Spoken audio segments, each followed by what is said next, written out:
Welcome back to Stab the Dragon Productions for episode number 117 and book review number 13.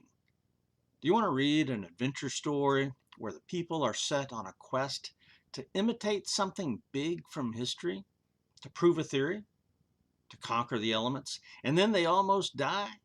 Do you like adventure on the high seas, a good detective story, medieval literature and history, history of science and technology? Then have I got a book for you. The Brendan Voyage by Tim Severin. Sailing to America in a leather boat to prove the legend of the Irish sailor saints. There you go. This is a fantastic book from the Modern Library Exploration series, dated 1978. This edition includes an introduction by Malachi McCourt from the year 2000. 269 pages of fantastic reading. I read this January to May of 2023. The main idea. Tim Severin wanted to see if St. Brendan's voyage was possible and try to validate the legends, myths, and records that said the Irish made it to America before the Vikings. Here is my little paperback copy of The Voyage of St. Brendan, Journey to the Promised Land. There you go. But Severin asked if maybe the medieval story of St. Brendan the Navigator represented a real journey, or several real journeys, in fact. Severin's work and the team that was with him and supported him recorded in this book, it proves beyond a reasonable doubt that St. Brendan and the Irish knew the North Atlantic well and could have made it to North America coast by the 6th century.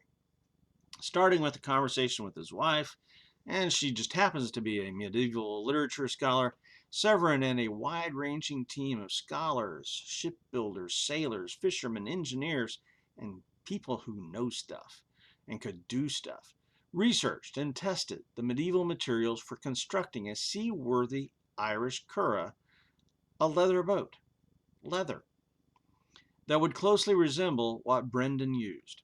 Then he began searching for a team to sail with him on this dangerous voyage that would propose to go from Ireland to the Hebrides, the Faroes, Iceland, and end up in Newfoundland.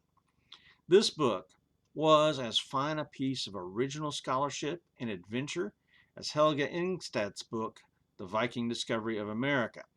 Severin takes a medieval text that most people believe to be legend, myth, or fantasy.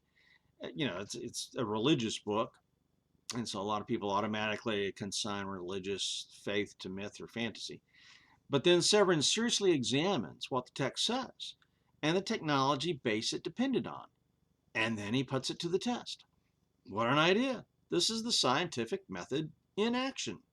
You observe the data, you form a hypothesis, you put together the pieces to test your hypothesis, and you record your results. I recommend this book highly for anyone interested in the medieval St. Brendan, or in the history of exploration and sailing, in American history like me. You want to see if it was possible that the Irish may have reached America before Leif Erikson? I've long believed that epic poems, ancient tales, legends, and myths may all be rooted in some real historical event.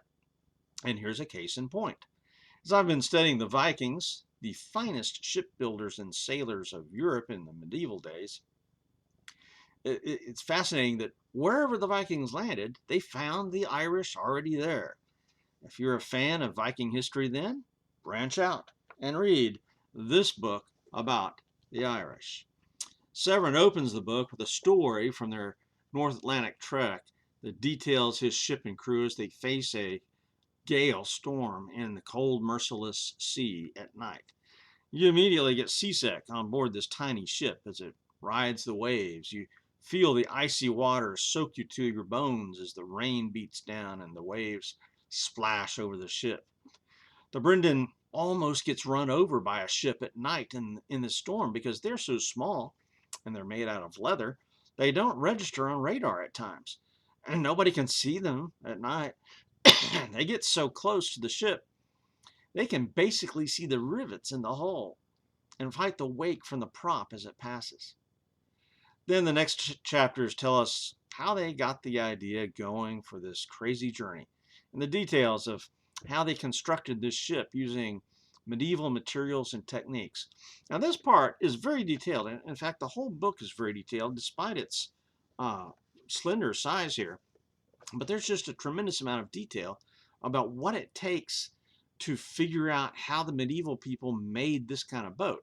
Now, fortunately, this boat is common in Ireland at the time of, in the 1970s when this was written, except for the leather part. I mean, the same kind of boat is used, but not leather. They have to figure out what kind of wood to use, what kind of leather to use, how to treat the leather, what works best as far as how to sew the leather. I mean, they go through a tremendous amount of research and experimentation. It's very costly. I mean, somebody had to put up a lot of money for this. I think it was 48 ox hides, a cow, 48 ox hides to make the leather around this boat. So, and then that doesn't count all the experiments that failed, right? This is the end product. So this is just an amazing history of science project as well, right? And then the next chapter talks about as they're departing Ireland, they have to come up with all their supplies, all the onboard equipment, and a lot of that is modern. Not all of it is medieval. It's like they've got a radio to call for help. They've got a modern cooking stove, like a camping stove, so they can have hot meals. And then they use some modern foods. But here's an interesting thing about it. As the journey goes and various things happen, they figure out that the modern foods were not the best. And so they ended up going very medieval on their foods for the last legs of their journey. And I found that just amazing. And they do some fishing over the side as well. But then you've got to do something with the fish, cook it in some way. The crew initially were mostly strangers to each other at the start. Severin knew one of the guys from a previous sailing adventure, and so he started to work with him again. But the other guys, I mean, basically answered advertisements, so you put together a crew like that for a dangerous journey that's going to take a year, basically, because they lay over in some places for some time. So, but how do you put all that together? And then how does a crew work together during the long stretches of boredom? If you don't have any wind, your sailboat's not going much anywhere, right? You're kind of tied to the currents, and so you're going not very far, very fast, and sometimes you go backwards, right? So then there's the high energy days of the storms and the crises that are amazing. One of the highlights in the book is the ongoing literary analysis of the medieval text for the Voyage of St. Brendan. St. Brendan was born in Ireland around 489 AD, and he died around 575. And during this time, it was perfectly normal for Irish monks to depart Ireland by sea, to go to lonely, unsettled islands, like the Hebrides maybe, or the Orkneys, the Faroes, Iceland, and there you just be a hermit, or you set up a monastery. And really one of the famous monasteries that was a result of this Irish movement in the Hebrides was off Scotland, and it was Iona, right? Scholars think that by about the late 7th century, the account of Brendan was written down. Severin's commentary on this classic of medieval literature is just refreshing all throughout the book. I mean, he brings up the text of this Voyage of Brendan and explains how what Brendan is describing is what he's seeing with his own eyes in real time. That was just astounding. Now, at the end of the journey, the good ship and crew arrive at Newfoundland, where they were hoping to land. And Newfoundland is the same place Leif Erikson landed, right? And they've proved their thesis. You can feel their exhaustion. You can feel their exuberance. This was a victory a very personal victory for them because it was man against the elements, man against the sea. It's a victory for the history of science, for medieval history, for literary analysis of medieval literature. This was just a total win, and it was a story well told. I mean, he held my interest all throughout, even the technical parts. And I'm not a sailor. I don't know anything about sailing on the sea. Uh, you know, but so there's a lot of language in here that is very technical about ships and shipbuilding and sailing and stuff. But if you can get through that, I mean, it's just a wonderful story, well told. So this book of discovery, this journey of discovery, took place in 1976 to 77, and the book was published in 78. So my question is, why am I just now hearing about this?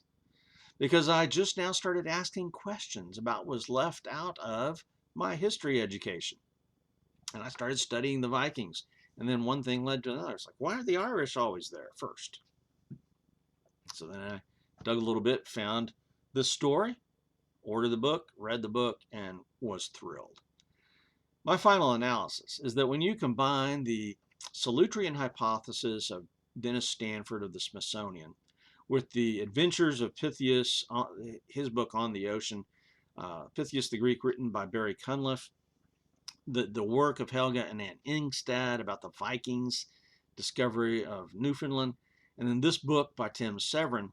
And what I find is that ancient and medieval man had ways of reaching the Americas from Europe for thousands of years.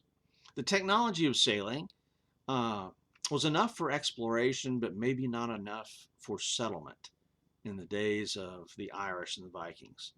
And if the Solutreans did settle America, how did they do that? That's just a fascinating topic. But settlement, you see, requires hundreds or even thousands of people with a long supply train and the technology to keep that supply train moving that's not interrupted. So that's why it wasn't until Columbus's day that Europeans settled in America in force. The Vikings could discover it, maybe the Irish could discover it, but it wasn't until Columbus and the Spaniards, and then the English and French came over in force with the technology they had. So, you Irishmen and women out there, have a pour of Paddy's or Jameson, lift up a pint of Guinness. Cheers to you who explored the North Atlantic and maybe even North America. This is Stab the Dragon, out here.